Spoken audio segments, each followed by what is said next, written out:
How to connect Wi-Fi on Android tablets.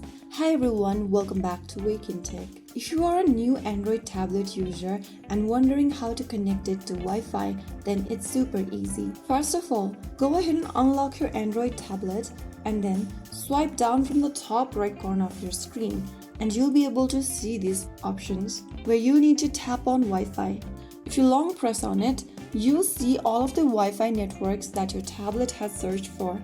Tap on one of your Wi-Fi network name and then type in your Wi-Fi password carefully. After typing down your password, tap on connect.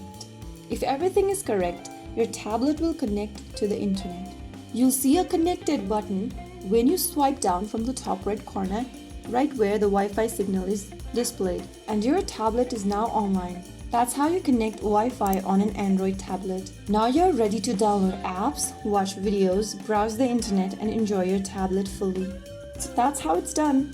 If you found the video helpful, don't forget to like, share, and subscribe to our channel.